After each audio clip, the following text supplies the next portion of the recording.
Saudara-saudari di dalam Tuhan Yesus Kristus yang saya kasihi, selamat malam. Mari kita memulai kelas kita dengan memuji Tuhan dengan pujian KPPK nomor 287. Indahnya saat berdoa. Do mi fa sol 287. Kalau sudah terbuka buku pujiannya, mari kita mulai. 3, 2, 1. Indahnya saat berdoa, lepaslah semua dosaku, bawalah aku kepadanya, ku curahkan isi kalbu. Di waktu susah dan resah, ku rasa nyaman dan segar, ku lepas dari cobaan hanya di saat berdoa. Indahnya saat berdoa, yang ku mohon didengarnya. Betapa sungguh imanku, ku berharap kepadanya. Ya memanggilku, datanglah, percaya pada firman-Nya. Beban dosaku tanggalkan, menunggu saat berdoa. Tradisi orang Yahudi, mereka berdoa di pagi hari, kemudian jam 3 sore, di mana di Kisah Rasul pasal 3. Di sana dikisahkan Rasul Petrus bersama Rasul Yohanes. Mereka ke Bait Allah untuk berdoa. Karena Bait Allah disebut apa? Rumah doa. Kalau kita sampai di gereja, perbuatan yang pertama harus kita lakukan adalah berdoa. Ingat baik-baik ya. Ini kebiasaan yang sangat baik yang sudah dipraktekkan oleh orang-orang Korea. Jadi pertama kali saya melihat orang Korea yang bersama kami, rombongan FEBC ya, ke Riau ya. Waktu kami sampai di Batam, mereka di dalam gereja langsung duduk dan berdoa. Kemudian itu juga saya saksikan ketika Pak Chung ya, dia datang ke gereja, dia langsung duduk dan berdoa. Karena dalam Yesaya 5 ayat 6 dan 7, 5, 6, 7 itu dikatakan rumah Allah adalah rumah doa, tapi dijadikan oleh orang-orang yang menguasai Bait Allah, para imam-imam kepala, sebagai tempat untuk berdagang. Disebut rumah penyamun ya, karena mereka merampoki ya orang-orang yang membeli baik binatang-binatang korban atau menukar uang. Kisah Rasul 3 ayat 1. Pada suatu hari menjelang waktu berdoa, yaitu pukul 3 petang, naiklah Petrus dan Yohanes ke Bait Allah. Mereka berdoa. Ingat baik-baik ya, Yesus ketika dia disalib pertama kali dia berdoa, ya Bapa, ampunilah mereka karena mereka tidak tahu apa yang mereka perbuat. Tuhan Yesus menghembuskan napas terakhir jam berapa? Dia disalib jam 9, jam 12 siang gelap gulita. Jam berapa dia mati? Jam 3. Jadi waktu jam 3 sebelum dia mati, dia mengatakan apa? Ke dalam tanganmu kuserahkan nyawaku. Jadi doa mengakhiri kehidupan dari Tuhan Yesus. Kita juga begitu. Kita bangun, kita berdoa waktu kita mau tidur. Tapi jangan lupa, berdoa kita berbicara pada Allah, tapi ada satu hal yang mendampinginya, itu kita belajar firman Tuhan. Allah berbicara pada kita. Jangan hanya berdoa saja, tidak membaca firman. Mari kita mulai kelas ini dengan berdoa. Allah Bapa kami yang telah menciptakan kami, bahkan telah mengasihi kami dengan hadiah melalui putramu Yesus, yaitu keselamatan abadi melalui seluruh kehidupan Tuhan Yesus yang penuh dengan penderitaan, dan juga melalui ketaatan Tuhan Yesus, di mana dia bukan hanya taat ketika dia hidup, dia juga mati mentaati semua rencanamu untuk menebus dosa kami. Dengan darah Yesus kami bisa mendapatkan pengampunan dosa.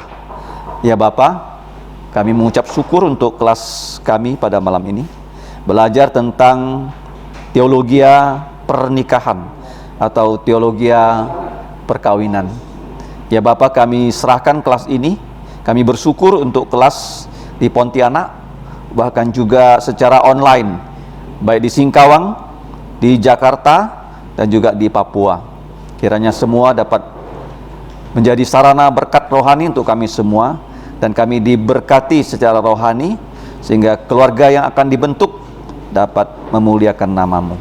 Kami sadar kami orang berdosa, ampunilah dosa kami Bapa, dalam nama Yesus, Putra Tunggalmu, Juru Selamat penebus kami berdoa dan berterima kasih. Amin. Nah, untuk saudara Akyun yang baru sampai dengan istrinya, ini saya serahkan satu print out ya, karena tadi tidak sempat saya kirim lewat WA.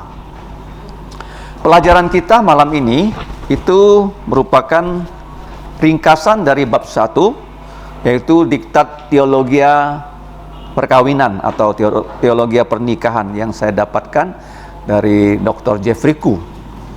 Jadi saya mengetahui beliau menyusun mata kuliah ini di tahun 2022 ya, maaf ya, 2022. Dan waktu di Medan saya minta kesediaan beliau untuk mengirimkan diktat ini pada saya, karena pada sidang sinode dia duduk di sebelah kanan saya. Saya selalu memberikan dia penjelasan tentang apa yang terjadi di sidang sinode. Jadi beliau menjadi referensi yang sangat baik ya, contohnya ketika ada pembahasan mengenai umur berapa ya seorang anak boleh dibaptis dewasa atau di CD ya, istilah gereja lain kan CD, reafirmasi iman. Nah, menurut Kalvari Pandan yang dipakai referensinya itu usia 16 tahun. Tetapi kita kan sudah melakukan revisi, bukan 16 tahun tapi 12 tahun. Pertimbangannya adalah kalau 16 tahun mereka baru reafirmasi iman, tidak lama ya mereka berada di Pontianak, mereka sudah akan pergi. Jadi mereka tidak begitu banyak kesempatan menerima perjamuan kudus atau perjamuan Tuhan. Jadi kalau 12 tahun maka lebih panjang waktunya. Tetapi di dalam sidang ada keberatan, khususnya Pendeta Kentoroli. Ya, banyak yang setuju ya 12 tahun.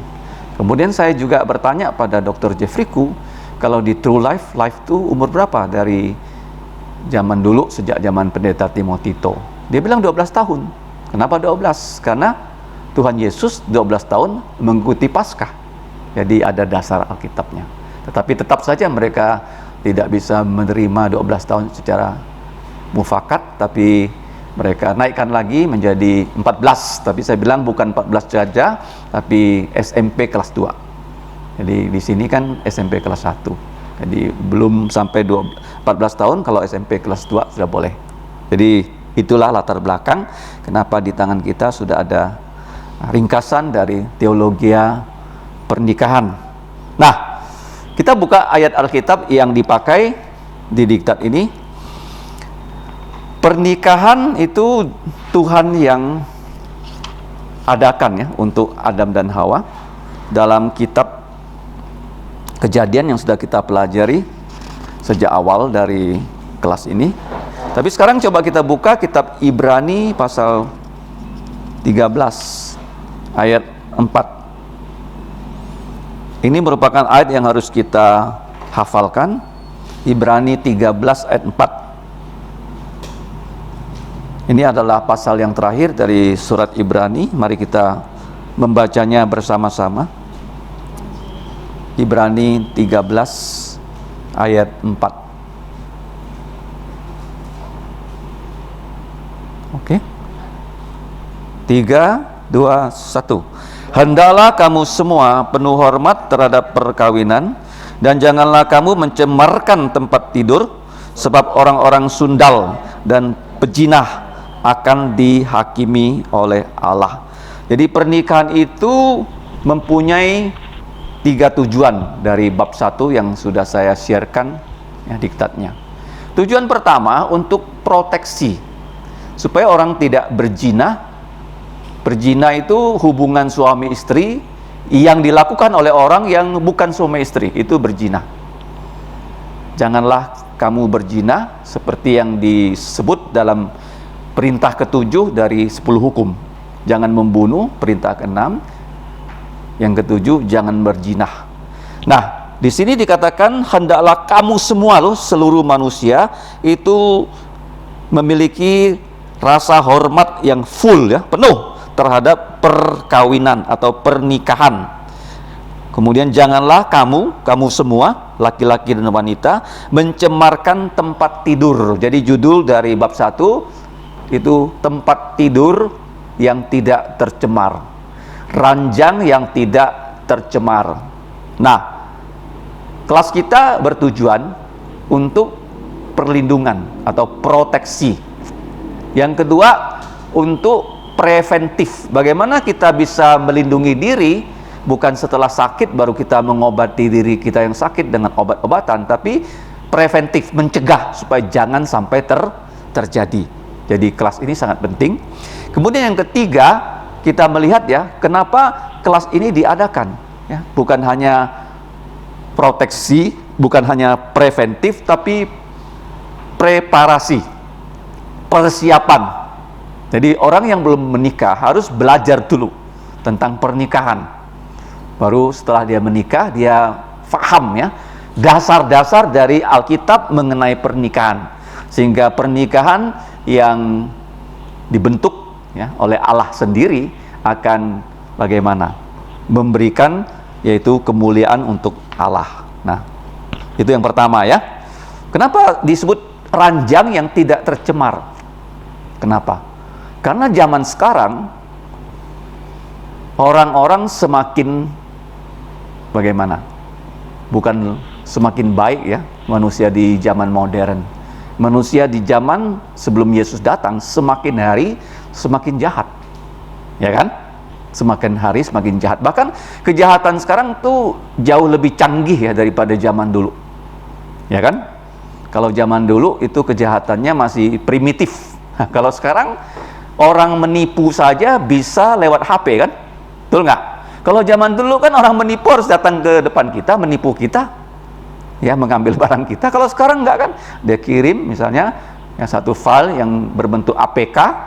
Kemudian dia bisa menguras ya kuota orang, uang orang yang bermacam-macam. Ingat ya. Jadi melalui media sosial orang bisa berkenalan dengan orang yang jahat, sehingga mereka terjadi komunikasi, bukannya mereka menjadi bahagia tapi malah menjadi korban kejahatan. Ingat ya. Jadi kejahatan menjelang kedatangan Yesus yang kedua kali itu semakin menjadi-jadi. Kenapa begitu? Karena di dalam kitab Daniel, ingat baik-baik ya, kenapa kita hidup di zaman yang seperti ini? Di kitab Daniel itu ada nubuat.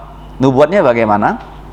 Yang pertama, pada akhir zaman orang akan sempat ya, ataupun dapat berpergian Ya, pergi pulang dalam hari yang sama. Contohnya begini, kalau saya punya tiket pesawat, pagi-pagi saya sudah berangkat di Jakarta, saya bisa ke Jakarta, meeting di Jakarta, makan di Jakarta, kemudian sore hari saya menumpang flight terakhir pulang Pontianak. Pergi dan pulang pada hari yang sama. Bahasa Inggrisnya apa? Beli tiket PP. Ini sarjana sastra Inggris. Bukan to waste. Bahasa Inggrisnya to and fro. To and fro. Ya, kalau kita beli tiket ya dengan orang, kita bilang PP, itu bahasa awalnya itu to and fro. Pergi dan pulang. Nah, itu dinubuatkan di kitab Daniel loh. Manusia bisa berpergian dan pulang pada hari yang sama. Apalagi kalau kita punya pesawat jet pribadi kan. Nah, itu lebih leluasa lagi. Kita bisa pergi ke tempat yang tidak ada commercial flight. Ya, contohnya sekarang Pontianak Kucing kan belum ada flight. Ya, kalau kita punya pesawat, ya kita bisa terbang dan sebagainya. Oke? Nah, seperti Presiden Jokowi, kenapa dia ada pesawat kepresidenan? Karena dia mau terbang kapanpun dia mau terbang. Tinggal booking tempat mendarat, disetujui, dan parkir di bandara, bayar uang parkirnya ya. Nah, udahlah terbang. Ya.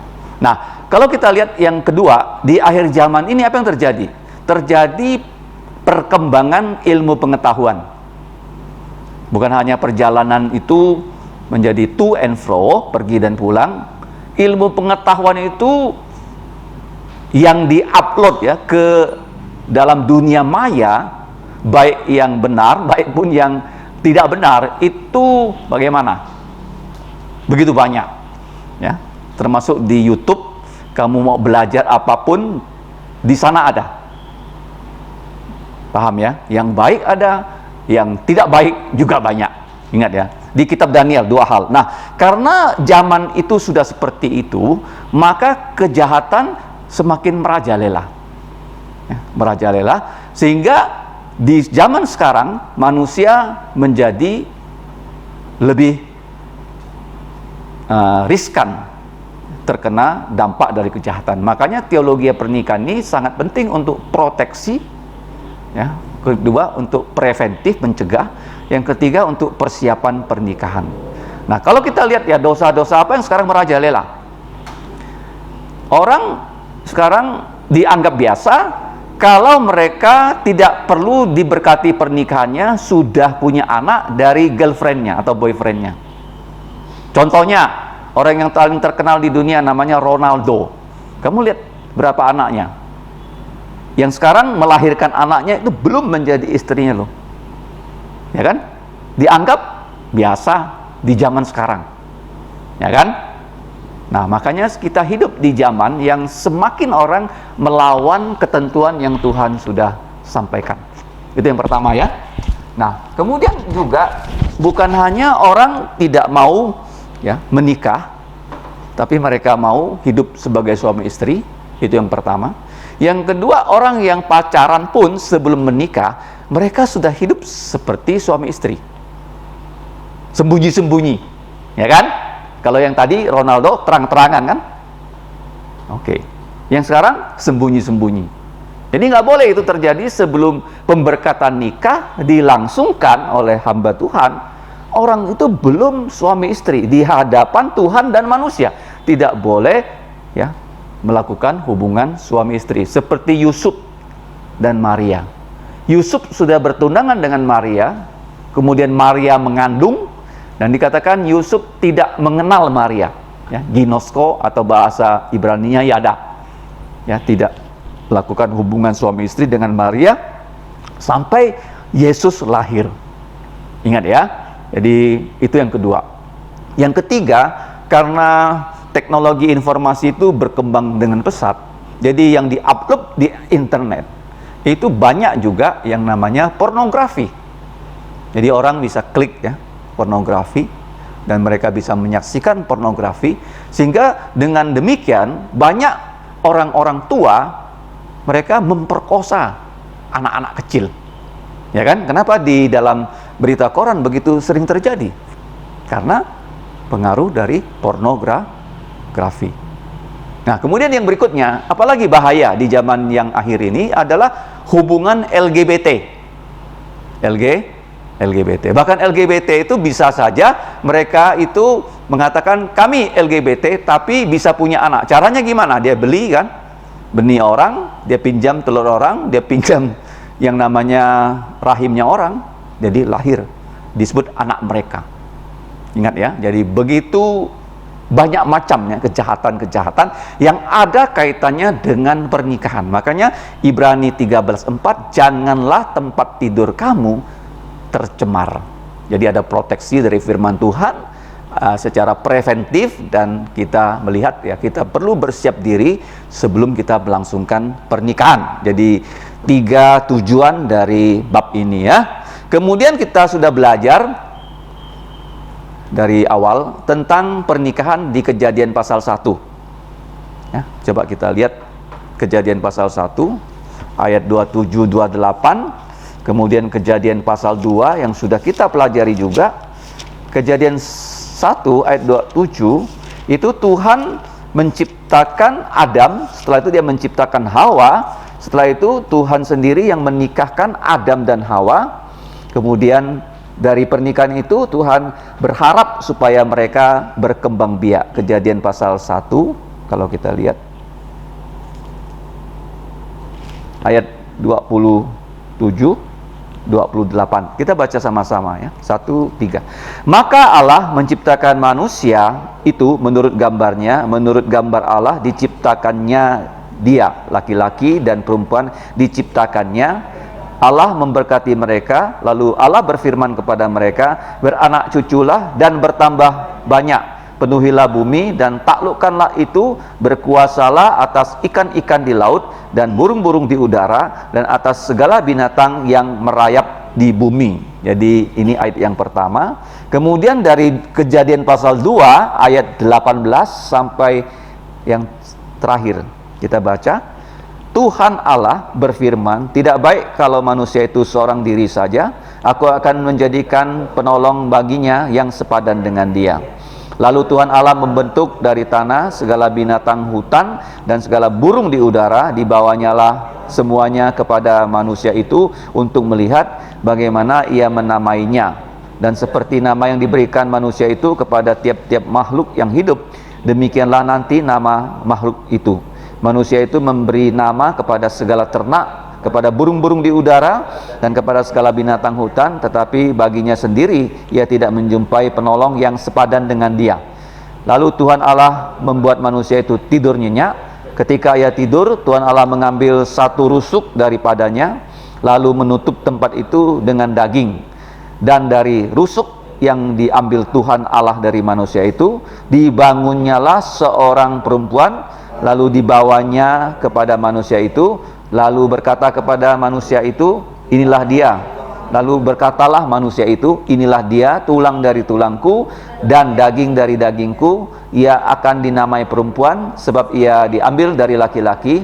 Sebab itu seorang laki-laki akan meninggalkan ayahnya dan ibunya dan bersatu dengan istrinya, sehingga keduanya menjadi satu daging. Mereka keduanya telanjang, manusia dan istrinya, tetapi mereka tidak merasa malu.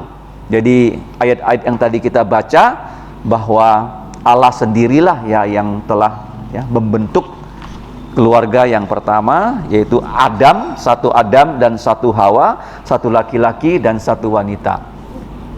Ini segitiga pernikahan. Ini Adam, ini Hawa, ini anak-anak mereka yang kelak akan lahir, ini Allah. Jadi pernikahan itu bukan antara laki-laki dan wanita, tapi ada Allah. Bagaimana ya suami dapat lebih dekat dengan istri kalau suami semakin dekat dengan Allah, dan istri semakin dekat dengan Allah, anak-anak semakin dekat dengan Allah, maka keluarga ini akan semakin bagaimana? Berbahagia. Segitiga pernikahan. Ya, bukan hubungan dua orang, tapi ada Allah yang membentuk pernikahan itu sendiri. Mari kita lanjut dengan membaca firman Tuhan seperti yang dicantumkan dalam diktat dari 2 Timotius ya, 2 ayat 22 2 Timotius 2 ayat 2 itu tentang sekolah Alkitab ya. Kalau 2 Timotius 2 ayat 22,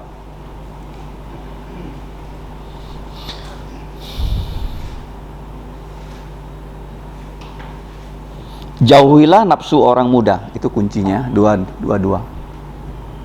Kita baca bersama-sama. Sebab itu jauhilah nafsu orang muda, kejarlah keadilan, kesetiaan, kasih dan damai bersama-sama dengan mereka yang berseru kepada Tuhan dengan jantung nurani yang murni. Jadi jauhilah nafsu orang muda. Ingat baik-baik ya. Jadi orang muda yang di sini dimaksud ya, yang hidupnya di dalam kungkungan hawa nafsu. Nah, juga sudah kita bahas pada pertemuan kita yang lalu bahwa pernikahan itu adalah hubungan covenant, bukan kontrak. Hubungan apa? Covenant. Ayat-ayatnya sekarang ditambahkan dengan ayat-ayat yang baru, yaitu Pengkhotbah 4, Malaki 2, kemudian Ulangan 4. Mari kita buka ya. Hubungan pernikahan adalah hubungan perjanjian sehidup semati, bukan ya kawin kontrak. Kita melihat dari kitab Pengkhotbah pasal yang keempat ayat yang ke-11 dan 12. Mari kita baca sama-sama. 4, 11, 12. 1, 2, 3. Juga kalau orang tidur berdua, mereka menjadi panas, tetapi bagaimana seorang saja dapat menjadi panas? Dan bila mana seorang dapat dia kalahkan, 2 orang akan dapat bertahan. Ya. Tali 3 lembar tidak mudah diputuskan. Jadi ikatan perkawinan membuat suami lebih kuat, istri menjadi kuat, apalagi ditambah dengan anak-anak yang akan menjadi anggota keluarga Allah yang ya, bekerja untuk memuliakan nama Tuhan ya. Itu yang pertama. Nah, kemudian kenapa perkawinan disebut dengan covenant ya, perjanjian. Ini jelas sekali dalam kitab yang terakhir di Perjanjian Lama, kitab Malaki ya, bukan Maliaki ya. Malaki. Malaki 2 ayat yang keempat, ayat 14, 2:14. Malaki 2 ayat 14. Kita baca bersama-sama. 3, 2, 1. Dan kamu bertanya, oleh karena apa? Oleh sebab Tuhan telah menjadi saksi antara engkau dan istri masa mudamu, yang kepadanya engkau telah tidak setia, padahal dialah teman sekutumu dan istri seperjanjianmu ya. Jadi covenant ya, kata covenant sudah saya sebut di dalam pertemuan yang lalu. Dalam bahasa Ibrani adalah berit ya. Kata berit ini dalam Yeremia ya 31. Kemudian kata perjanjian itu dalam bahasa Yunani adalah ya dia teke ya. Matius ya, pasal 26, waktu Yesus mengadakan perjamuan Tuhan. Cawan itu adalah cawan perjanjian baru yang dimeteraikan dengan darah Yesus. Ingat baik-baik ya, berit. Perjanjian di Alkitab itu tidak perlu ada perundingan ya, tidak perlu ada negosiasi. Allah kalau dia memberikan kita perjanjian, dia langsung. Kita tidak perlu berunding dengan Allah tentang perjanjian itu. Kalau kita terima perjanjian Allah, baik itu perjanjian baru, perjanjian lama, maka kita akan dibahagiakannya. Kalau manusia menolak perjanjian dari Allah, maka manusia akan dikutukinya, akan dihakimi oleh Allah dan akan dihukum. Nah, bagaimana kita itu terproteksi? Caranya adalah ya, dengan prevensi, dengan ayat yang sangat terkenal, Mazmur 119 ayat yang ke-9. Bagaimana caranya anak muda ya tidak jatuh ke dalam dosa nafsu anak muda. Mazmur 119 ayat yang ke-9. Ya, 3, 2, 1. Dengan apakah seorang muda mempertahankan kelakuannya bersih dengan menjaganya sesuai dengan firman-Mu. Terus 10. Dengan segenap jantungku aku mencari Engkau, janganlah biarkan aku menyimpang dari perintah-perintah-Mu. 11. Dalam jantungku aku menyimpan janji-Mu, supaya aku jangan berdosa terhadap Engkau. Di sini ada kata menyimpan janji, ya, menyimpan kata-kata dari Tuhan. Ya, kata-kata itu kita simpan supaya kita tidak berdosa kepada Tuhan. Karena ketika godaan datang, yang bisa mengalahkan godaan adalah firman Tuhan. Ketika Yesus dicobai, ya, di padang gurun Yudea, dia selalu, ya, menggunakan firman Tuhan untuk mengalahkan iblis yang mencobainya. Dan Tuhan Yesus mengutip dari kitab Ulangan untuk, ya, kali pertama, kedua, bahkan ketiga. Ingat, ya. Nah, kemudian yang terakhir, perkawinan itu bukan kontrak tapi suatu ikatan perjanjian dalam kitab Ulangan. Ulangan 4:40. Mari kita buka 4:40 dari kitab Ulangan. Sudah ketemu? Ulangan 4:40. 3, 2, 1. Berpeganglah pada ketetapan dan perintahnya yang kusampaikan kepadamu pada hari ini, supaya baik keadaanmu dan keadaan anak-anakmu yang kemudian, dan supaya lanjut umurmu di tanah yang diberikan Tuhan Allahmu kepadamu untuk selama-lamanya. Jadi kalau perjanjian pernikahan itu ditaati oleh kepala keluarga dan juga ibu rumah tangga, dan seluruh keluarga akan bagaimana? Akan diberkati oleh Tuhan. Karena dalam perkawinan akan Tuhan berikan keturunan berikutnya, anaknya dan cucunya. Ya, bahkan Daud berkata dalam Mazmur 37, dahulu aku muda, sekarang aku sudah tua. Dia raja, kan? Dia banyak melihat keadaan rakyatnya. Dia mengatakan, aku tidak pernah melihat orang yang beriman, ya, kepada Allah Abraham, Ishak, Yakob, yang beriman kepada Tuhan Yesus, anak cucunya meminta-minta roti. Bahkan, ya, anak-anak dan cucu-cucu dari orang percaya akan bagaimana? Bukan meminjam dengan orang, tapi bahkan memberikan pinjaman pada orang. Menjadi berkat, bukan menjadi beban. Nah, selanjutnya kalau kita lihat kenapa disebut hubungan covenant, ikatan perjanjian. Karena dua hal di sini, baik suami dan istri adalah teman seperjuangan yang tadi sudah kita baca.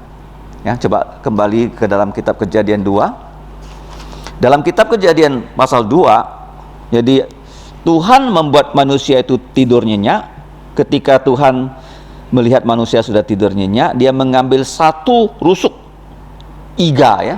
Rusuk itu adalah tulang samping. Ya, sudah sering dikatakan bukan tulang kaki untuk diinjak, bukan tulang kepala, wanita bukan jadi kepala dari rumah tangga, tetapi dari samping, sehingga kalau kita melihat menjadi, ya, penolong yang sepadan. Ayat 18, aku akan menciptakan, ya, penolong yang sepadan untuknya, ya. Jadi penolong yang pertama dia sebagai penolong, kemudian kedudukannya itu sepadan dengan Adam. Ingat, ya. Jadi di sini suami istri adalah hubungan yang bagaimana? Saling tolong menolong. Ingat, ya, tolong menolong. Banyak orang tidak tahu kasih itu adalah, ya, tanpa syarat dan pengorbanan. Jadi pernikahan dalam gereja itu ada sumpah nikahnya. Pernikahan itu untuk saat senang dan saat duka, untuk saat sehat dan saat sakit, saat kaya dan saat miskin. Coba ingat, ya, satu apa? Saat senang dan susah. Yang kedua, saat sehat dan saat sakit. Ya, pernikahan juga adalah saat kaya maupun miskin.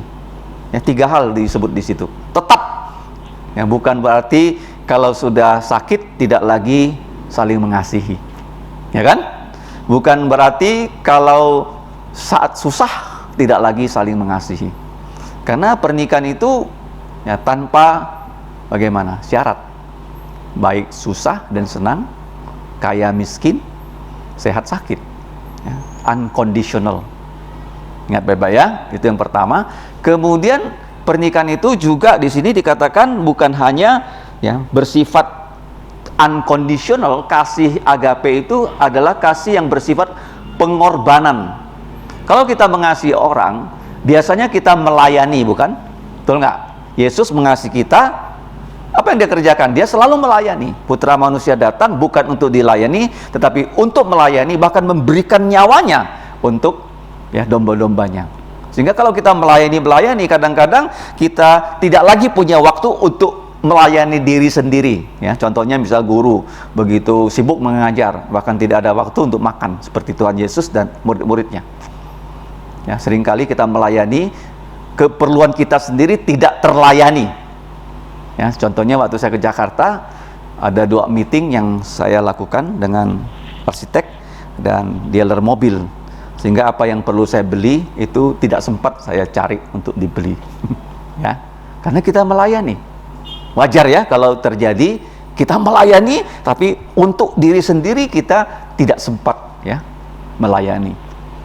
Jadi kasih tidak ada syarat, kasih berkorban. Apa itu berkorban?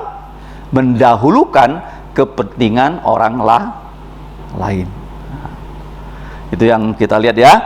Ya, teman seperjuangan diberikan ya penolong yang sepadan.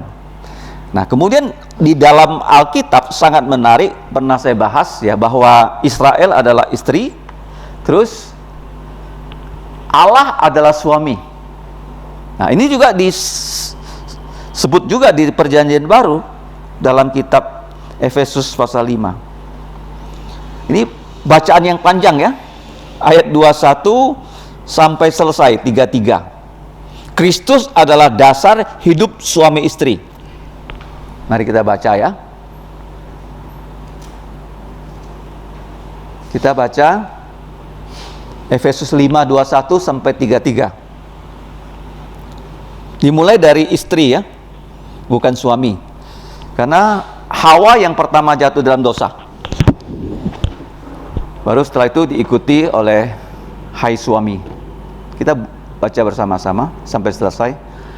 Hai istri, tunduklah kepada suamimu seperti kepada Tuhan. Karena suami adalah kepala istri, seperti Kristus adalah kepala gereja. Dialah yang menyelamatkan tubuh. Karena itu sebagaimana gereja tunduk kepada Kristus, demikian jugalah istri kepada suami dalam segala sesuatu. Baru, hai suami, kasihilah istrimu sebagaimana Kristus telah mengasihi gereja dan telah menyerahkan dirinya baginya untuk menguduskannya sesudah ia memercikkannya dengan memandikannya dengan air dan firman, supaya dengan demikian ia menempatkan gereja di hadapan dirinya dengan cemerlang tanpa cacat atau kurut atau yang serupa itu, tetapi supaya gereja kudus dan tidak bercela. Demikian juga suami harus mengasihi istrinya seperti tubuhnya sendiri. Siapa yang mengasihi istrinya mengasihi dirinya sendiri, sebab tidak pernah orang membenci tubuhnya sendiri, tetapi mengasuhnya dan merawatinya seperti Kristus terhadap gereja. Karena kita adalah anggota tubuhnya, sebab itu laki-laki akan meninggalkan ayahnya dan ibunya dan bersatu dengan istrinya, sehingga keduanya itu menjadi satu daging. Rahasia ini besar, tetapi yang aku maksudkan ialah hubungan Kristus dan gereja. Bagaimanapun juga untuk kamu masing-masing berlaku, kasihilah istrimu seperti dirimu sendiri, dan istri hendaklah menghormati suaminya. Jadi judulnya diulang ya, bahwa istri akan dikasihi suaminya dan suami akan dihormati oleh istrinya. Nah, kenapa kata jemaat ya saya ganti dengan gereja? Kenapa? Jadi waktu zaman dulu Alkitab diterjemahkan, mereka meminjam istilah jemaah. Kenapa jemaah? Menurut saya orang-orang bertemu pada hari Jumat. Ya, hari apa? Jumat. Gereja itu memanggil orang ya untuk bertemu, itu gereja. Ya, selain kita sendiri yang percaya Yesus disebut gereja ya, secara individu. Tapi secara ya, rame-rame, jadi orang yang sudah percaya Yesus dipanggil untuk berkebaktian. Jadi gereja. Bahasa Yunaninya itu ekklesia. Ek ya.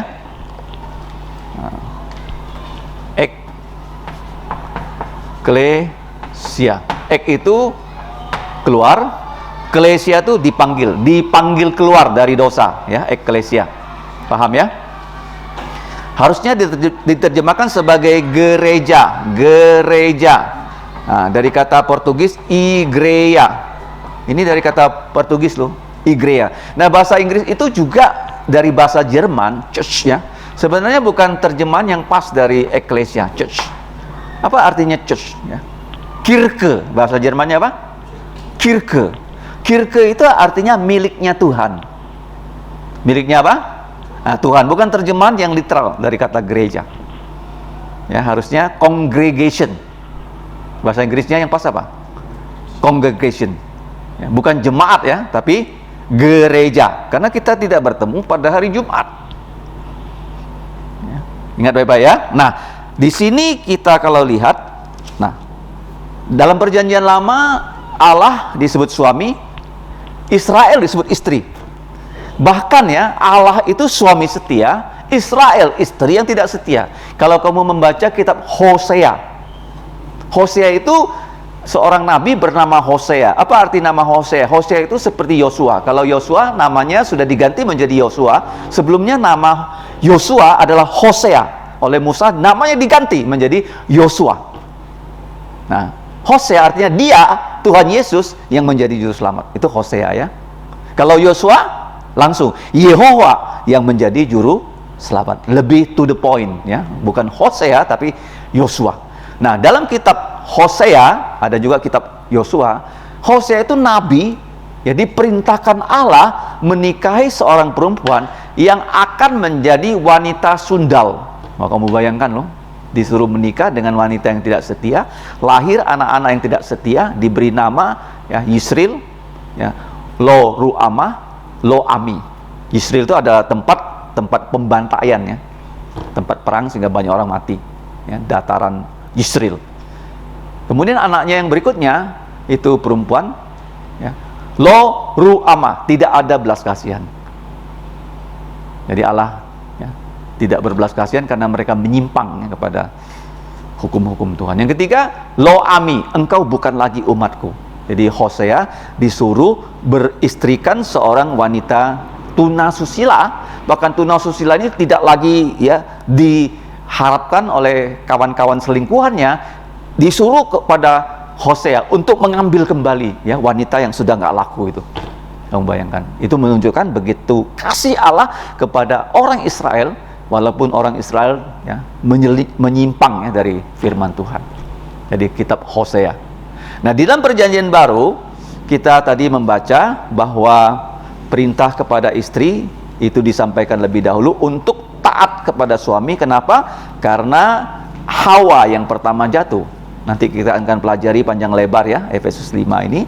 Kemudian baru suami ya disuruh mengasihi istrinya. Kenapa suami disuruh mengasihi istrinya? Ada juga perintah istri disuruh mengasihi suaminya, ada juga ya. Bukan berarti hanya suami diperintahkan mengasihi istri, istri tidak diperintahkan mengasihi suami, tidak ya. Dalam ya kitab yang lain dikatakan, hai istri yang senior, kamu harus menunjukkan bahwa kamu mengasihi suami kamu dan kamu mengajari wanita yang lebih muda untuk mengasihi suaminya. Nah, tetapi kenapa di sini dikatakan, hai istri, tunduklah kepada suamimu? Karena waktu Hawa jatuh dalam dosa, itu Hawa tidak tunduk pada suaminya. Dia digoda oleh ular, dia tidak bertanya pada suaminya, tapi dia berdosa. Bahkan suaminya yang harusnya ya bisa menjadi pimpinan dari Hawa, justru mengikuti dirinya dipimpin oleh Hawa. Jadi Hawa makan buah pengetahuan baik dan jahat, dan suaminya pun diberi ya, makan buah itu. Ya, seandainya hanya Hawa yang makan, Adam tidak makan, maka yang binasa hanya Hawa. Paham?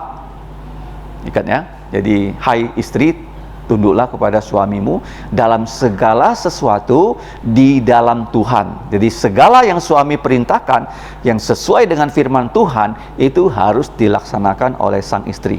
Nah, sedangkan kenapa hai suami kasihilah istrimu?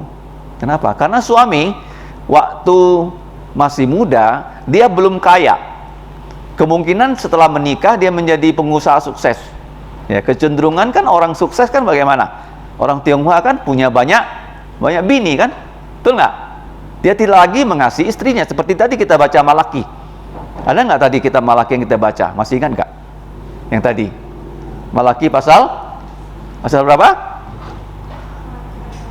Pasal 2 ayat 14 kan? Jadi suami meninggalkan istri-istrinya dan menikah dengan wanita yang lebih muda. Ya. Nanti kita akan lihat ya tentang perceraian. Oke? Jadi ini sekilas dari Efesus 5 ya, ayat 21 sampai 33. Kita lanjut ya melihat ayat Alkitab yang sudah dibagikan. Sekarang dalam kitab Ulangan ya, Ulangan.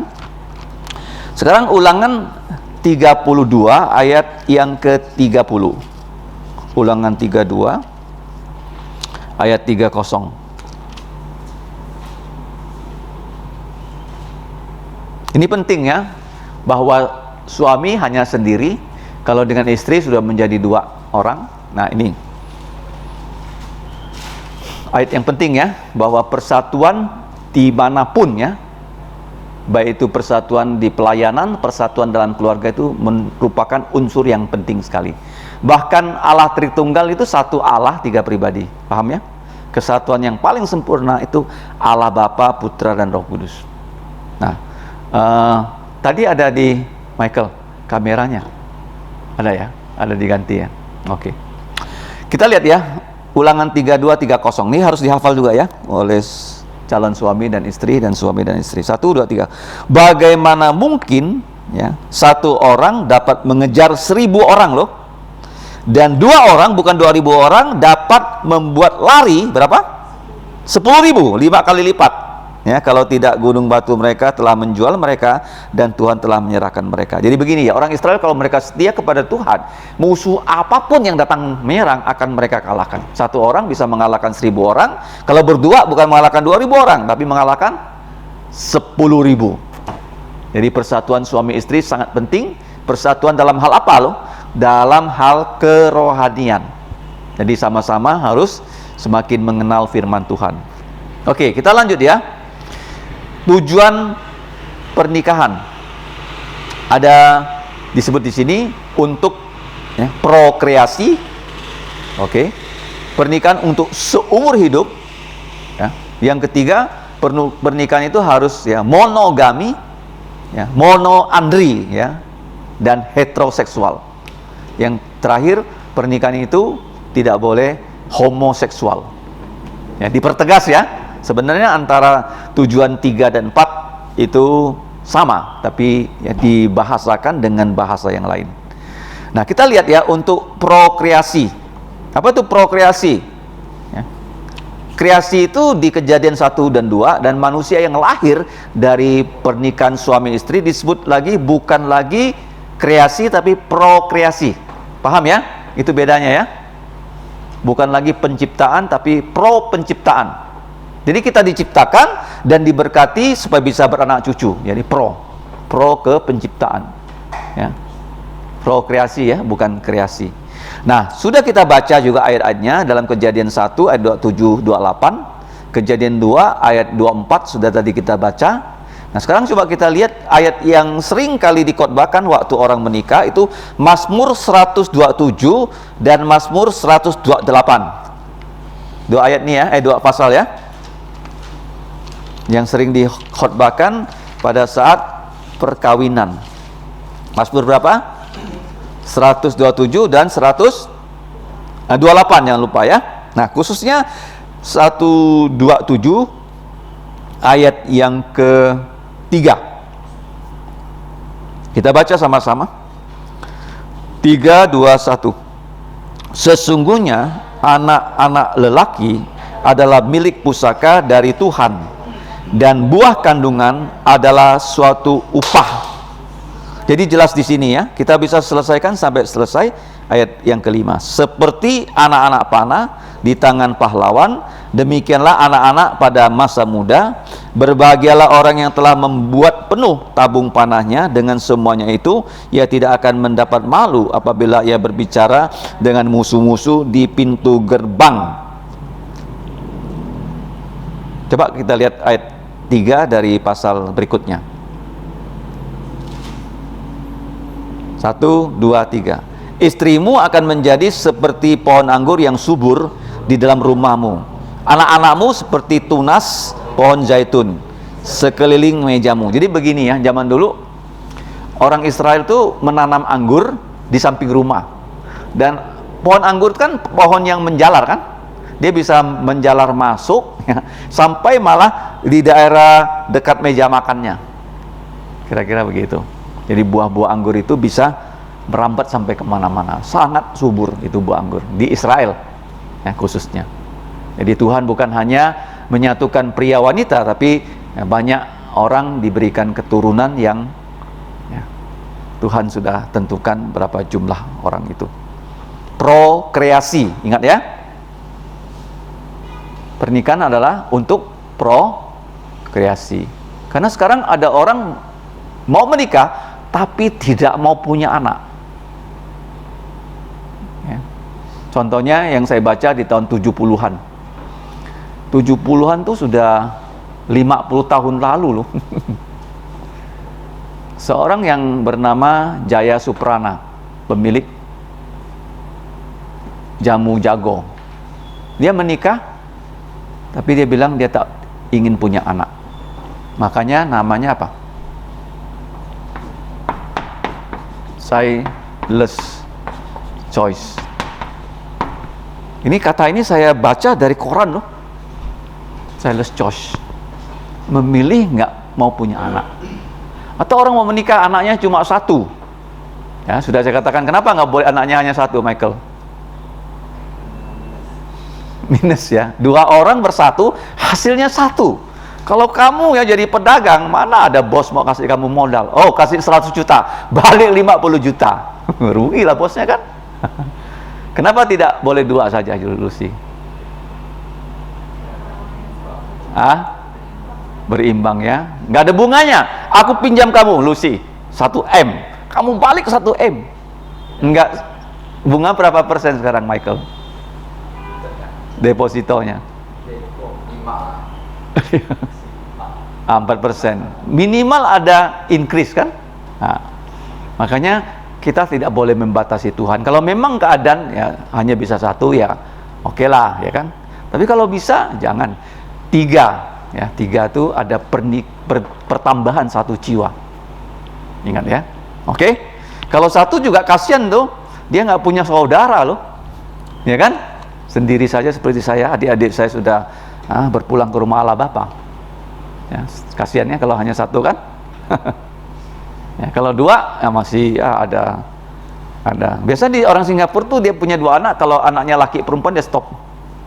Kalau dia dapat 2 cewek, dia belum stop loh, mau cari yang laki. Ya nggak boleh begitu ya. Tuhan yang memberikan. Seperti kami ya, saya punya 2 perempuan dulu.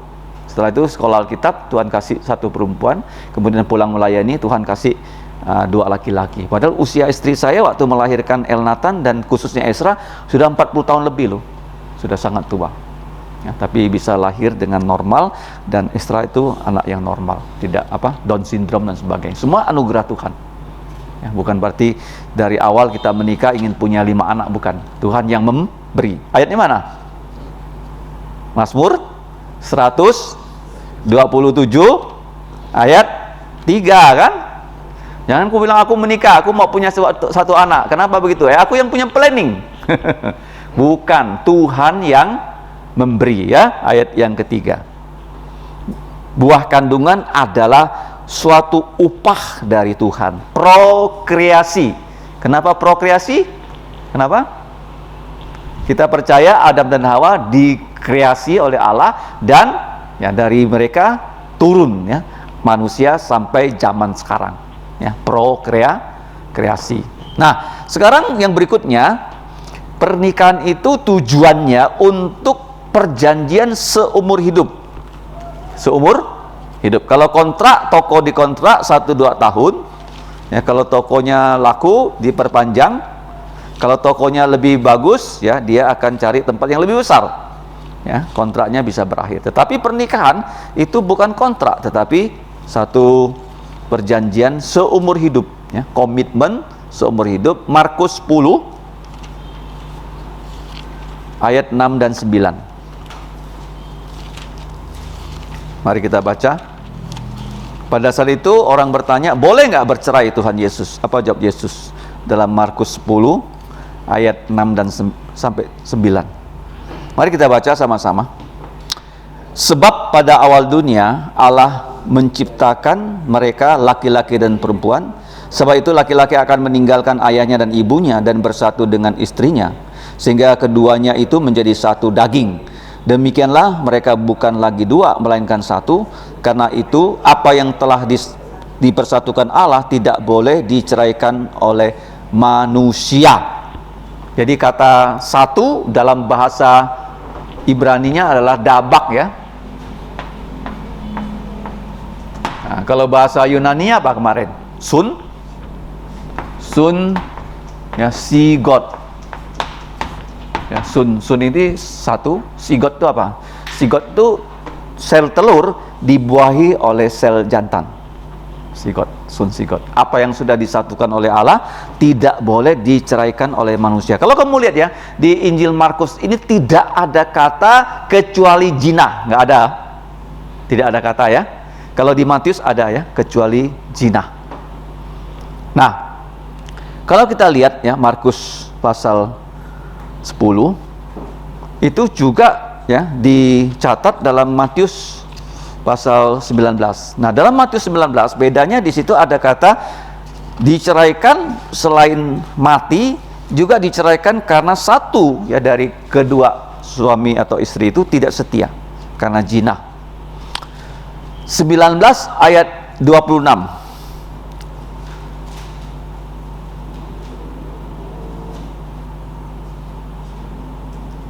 Tentang perceraian, ya. Matius 19 ayat yang ke-5. Ayat 5, ya. Mari kita baca 1, 2, 3. Dan firman-Nya, sebab itu laki-laki akan meninggalkan ayahnya dan ibunya dan bersatu dengan istrinya, sehingga keduanya itu menjadi satu daging. Demikianlah mereka bukan lagi dua, melainkan satu. Karena itu apa yang telah dipersatukan Allah tidak boleh diceraikan oleh manusia. Nah, sekarang yang terjadi di tanah perjanjian, ada orang bercerai dan minta surat cerai dengan Musa. Kenapa itu terjadi? Karena Yesus mengatakan mereka punya lubuk jantung yang keras, yang tekar, sehingga mereka diizinkan untuk bercerai. Tetapi tidak demikian, ya, sejak semulanya dari ayat 8. Nah, kita lihat berikutnya. Barang siapa menceraikan istrinya kecuali karena zina, ayat 9. Di sini dalam Injil Matius ada pengecualian yang disebut karena zina lalu kawin dengan perempuan lain, ia berbuat zina. Jadi dalam kehidupan suami istri, kalau sudah dinikahkan, kalau mereka itu bertengkar, mau berpisah, boleh nggak dia datang kepada gembala? Gembala bilang, oke lah, kalian berpisah saja. Nggak boleh, ya, harus didamaikan, ya, Pak? Didamaikan. Nah, kalau mereka sudah berpisah, ya, berpisah, terus satu dari pihak yang sudah berpisah minta dinikahkan, boleh nggak pendeta itu buru-buru menikahkan? Nggak boleh, tunggu, ya. Nah, kalau yang satu berpisah, dia kan pergi, ya, dari gereja, dia masih di gereja. Jadi yang pergi itu kan kita tahu dia belum menikah. Nah, jadi yang masih tinggal di gereja tidak boleh buru-buru dinikahkan. Kenapa? Karena ada kesempatan rujuk. Kesempatan apa? Rujuk. Jadi ini harus ditangani dengan benar-benar jeli dan waspada. Nggak boleh terburu-buru. Cek, ya. Ya, nggak boleh, ya. Tidak seperti agama tertentu. Kalau mau cerai dengan HP, talak satu, kirim SMS, aku talak kau dalam nama Allah. Oh, satu kali ya, dalam nama Allah loh. Yang kedua, aku talak kau 2 kali, 3 kali, udah sah itu. Tinggal ke pengadilan, ketok jadi. Nggak demikian ya. Ingat ya. Nah, kenapa di Israel tuh banyak terjadi perceraian? Karena di antara tokoh agamanya ada ajaran-ajaran sesat. Ya, ada rabi yang mengatakan, ya, masih ingat Rabi Hillel? Apa tuh lel? Lel itu lele. Nah, lele. Masak ceraikan. Ya, lele. Kalau istrimu tak bisa masak, kamu ketemu wanita yang lebih pandai masak, istri kamu ceraikan. Itu guru Hillel. Guru apa? Hillel. Ya, pengikutnya ada, tapi nggak banyak ya, karena tidak semua orang hobi makan kan. Yang kedua, gurunya namanya Akiba. Apa? Akibat. Apa itu Akiba? Akiba itu mengatakan, kalau kamu ketemu perempuan yang lebih muda, lebih cantik daripada istrimu, kamu ceraikan istrimu dan kawin dengan perempuan yang lebih muda, yang lebih cantik. Akiba. Kira-kira mana yang banyak pengikut? Hillel atau Akiba? Akiba. Ya, oke. Yang ketiga, ini yang berdasarkan Alkitab, Simei. Guru namanya Simei. Jangan menceraikan istri kamu, kecuali karena jinah. Nah, orang berzina kan begini ya, dia sudah selingkuh dengan orang, dia lari dengan orang, nikah dengan orang. Nah, gimana? Boleh nggak pihak yang tidak berdosa, maksudnya pihak yang tidak bersalah, yang ditinggal oleh suaminya atau istrinya, dinikahkan di gereja? Boleh nggak? Di Alkitab nggak ada bilang boleh nggak boleh loh. Tapi dalam dokumen yang namanya dokumen pengakuan iman Westminster. Pengakuan iman Westminster. Ya. Itu dokumen yang disusun di tahun 1600-an. Ya, di kota London. Ada 121 hamba-hamba Tuhan. Mereka bertahun-tahun bertemu di London untuk membicarakan ya pelayanan mereka, dan mereka menyusun 3 macam dokumen. Yang pertama, pengakuan iman Westminster, karena ini gerejanya gereja Westminster. Ya, di London itu ada gereja yang terkenal, gereja Westminster, yang ada corong ini. Ya, ini ada menara jam namanya Big Ben. Tong tong teng tong. Tong teng ting tong, BBC London. Itu ya. Radio BBC dari Inggris. Ini loncengnya direkam. Teng tong teng tong, tong teng ting tong, ya. Kemudian di London ada gereja yang namanya gereja ini. Ini Westminster, ini Saint Paul. Saint Paul. Kubah. Kubah loh. Kubah itu bukan awalnya di masjid loh. Kubah itu awalnya gereja. Ingat ya. Nah, dari kota London, dari gedung parlemen yang sekarang masih dipakai loh, kerajaan Inggris tuh gedung parlemen namanya Westminster. Mereka merumuskan pengakuan iman dan katekisasi. Singkat Westminster, katekisasi lengkap Westminster. Gereja kita berdasarkan pengakuan iman Westminster, gereja kita berdasarkan katekisasi singkat. Kenapa singkat? Untuk anak-anak kecil singkat, padahal pertanyaannya 100 lebih. Katekisasi lengkap atau besar. Nah, di situ ada dicantumkan pihak yang tidak bersalah, di mana suaminya atau istrinya kawin lagi. Nah, di gereja kalau dia bertemu dengan orang yang belum nikah atau janda yang mati suami dan sebagainya, gereja boleh menikahkan mereka. Kalau suaminya meninggal, istrinya meninggal sih nggak ada cerita, boleh dia. Ya, karena pernikahan itu terpisah oleh maut. Kalau sudah mati, itu di surga nggak ada lagi hubungan suami istri loh. Ngerti nggak? Nggak ada lagi. Ya, di surga kita akan hidup seperti para malaikat, tidak ada kawin mengawinkan. Ingat baik-baik ya. Nah, yang terakhir 2 hal sebelum kita tutup. Pernikahan itu harus monogami dan ditambahkan monoandri. Monogami itu satu suami punya satu istri, monoandri, satu istri punya satu suami, ya. Dan heteroseksual artinya laki-laki satu dengan perempuan satu. Ayatnya sudah jelas, Kejadian 1:27, Adam dan Hawa dinikahkan oleh Tuhan. Nah, dalam Imamat 18 ayat 22 di situ ada tentang dosa homoseksual yang disebut sebagai dosa. Kalau zaman sekarang itu homoseksual tidak lagi dinamakan sebagai dosa.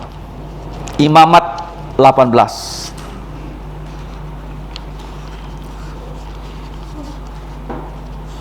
Imamat 18 ayat 22.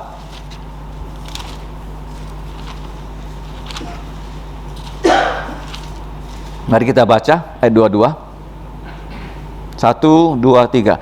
Janganlah engkau tidur dengan laki-laki secara orang bersetubuh dengan perempuan, karena itu suatu kekejian yang dinamakan sodomi. Ini apa?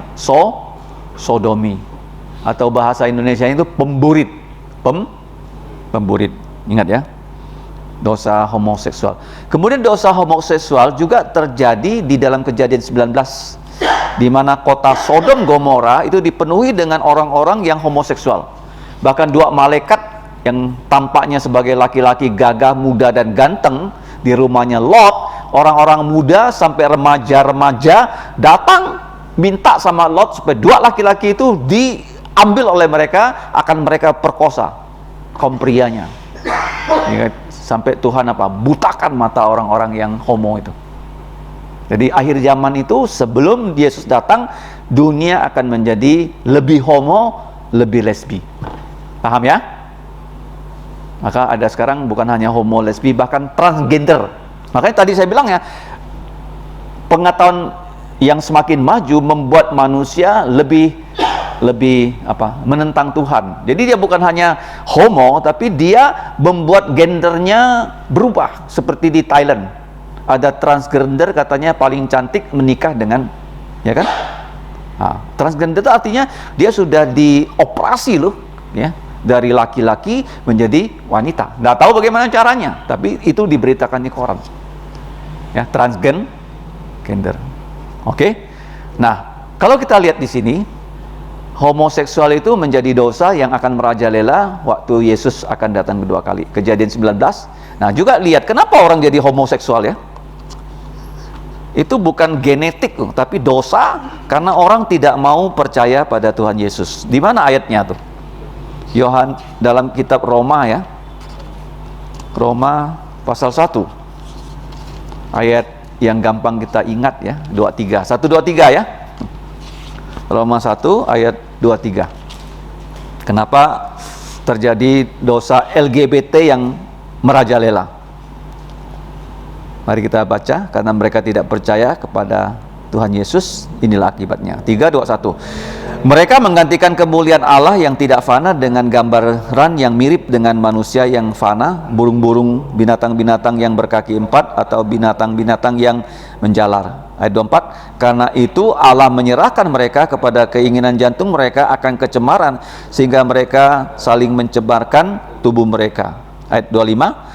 Sebab mereka menggantikan kebenaran Allah dengan dusta, dan memuja dan menyembah makhluk dengan melupakan penciptanya yang harus dipuji selama-lamanya. Amin. Nah, ayat 26 ya, nih kuncinya. Karena itu Allah menyerahkan mereka kepada hawa nafsu yang memalukan, sebab istri-istri mereka menggantikan persetubuhan yang wajar dengan yang tak wajar. Ini lesbian. Kalau Kejadian 19 itu homo. Kalau di sini lesbian. Kenapa begitu? Bukan karena genetik, tapi kenapa? Bukan penyakit, dosa. Dosa. Sehingga harus bertobat, ya. Bukan karena faktor apapun, karena mereka tidak mau percaya pada penciptanya. Nah, kita melihat laki-laki 1, perempuan 1, karena Kejadian 2 ayat 23 dan 24 dan 25.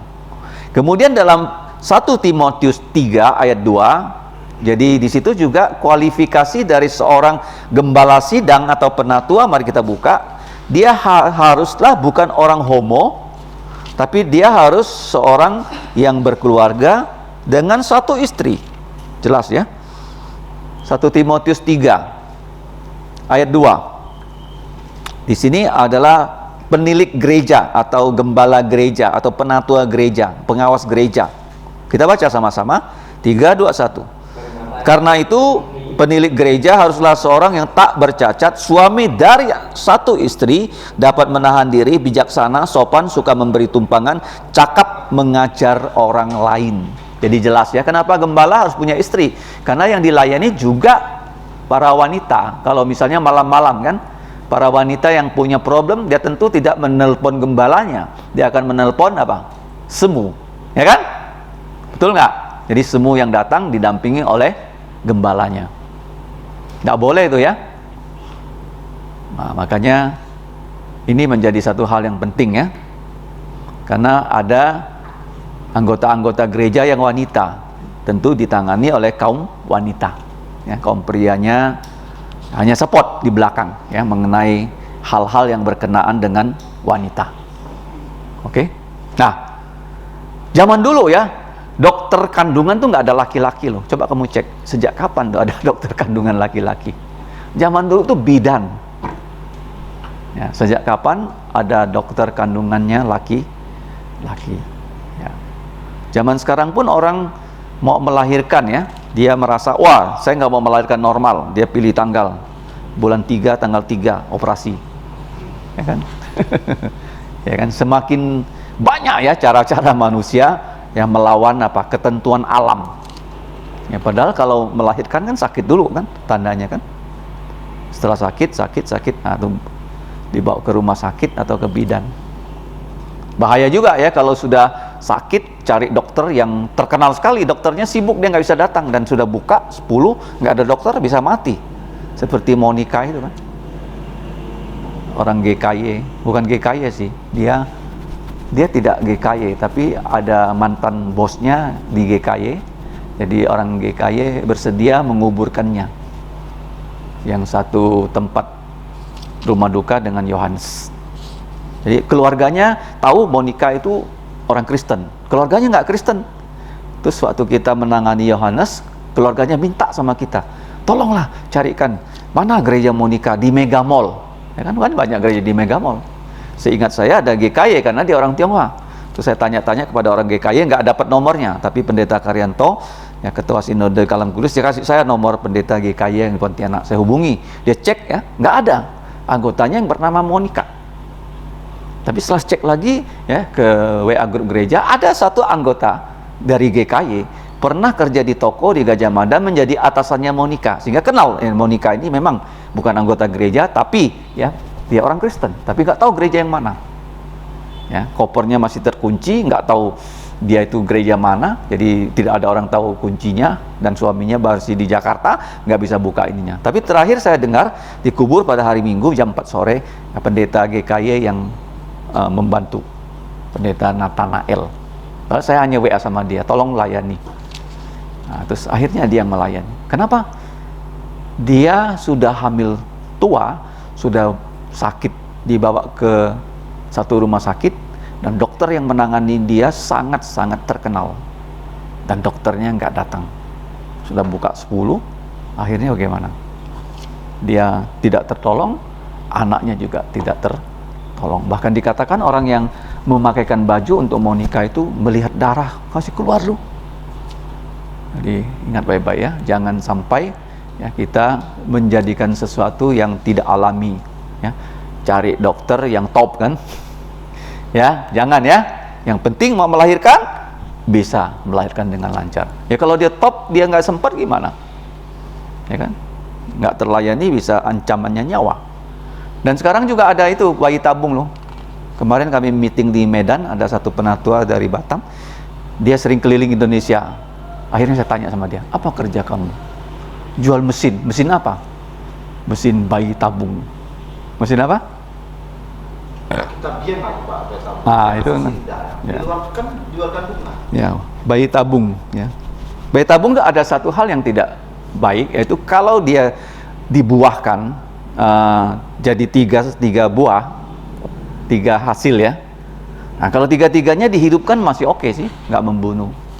Tapi kalau tiga-tiganya diambil satu gimana? Membunuh kan? Artinya nggak boleh. Ya, jadi sekarang lebih pelik lagi ya dalam masa modern mengenai etika Kristen. Bagaimana kita menyikapinya. Ingat ya, mesin bayi tabung tuh ada yang harganya 500 juta, ada yang 3M. Nah, dia sering datang ke ABK jualin mesin bayi tabung. Buatan mana tahu nggak?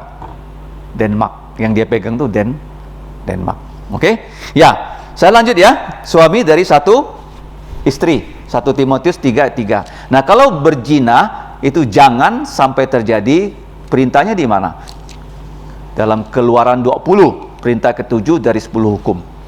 Kemudian yang tadi kita baca Imamat 18:22 dan ayat 20 pasal 20 ayat 13, jangan homoseksual, baik itu laki-laki dengan laki-laki, wanita dengan wanita, seperti juga Roma 1:26-27. Pernikahan itu di barat sekarang ada terjadi antara laki-laki dan laki-laki. Di Taiwan sudah legal. Di mana? Nah, di Taiwan. Di barat apalagi Amerika atau di Eropa. Perempuan menikah dengan perempuan. Tiba-tiba perempuannya datang minta dinikahkan. Kalau pendeta nggak mau menikahkan, dianggap melanggar hukum dari negara bagian itu, pendetanya bisa dipenjarakan. Jadi di barat jadi pendeta itu taruhannya apa? Masuk penjara. Karena tidak mau membekati pernikahan yang sejenis. Paham? Jadi tolong dilihat kembali pelajaran kita hari ini. Kita berdoa, nanti kita akan berdoa bersama-sama. Bapa kami di surga, kami mengucap syukur untuk malam ini. Kami sudah selesai kelas, yaitu firman-Mu mengenai pernikahan. Tolonglah kami, supaya kami memahami firman-Mu dan dapat melaksanakannya untuk kemuliaan nama-Mu. Ampuni dosa kami, dalam nama Tuhan Yesus kami mengucap syukur dan berdoa. Amin. Oke, itunya boleh dimatikan kamera utamanya. Kita mau berdoa ya.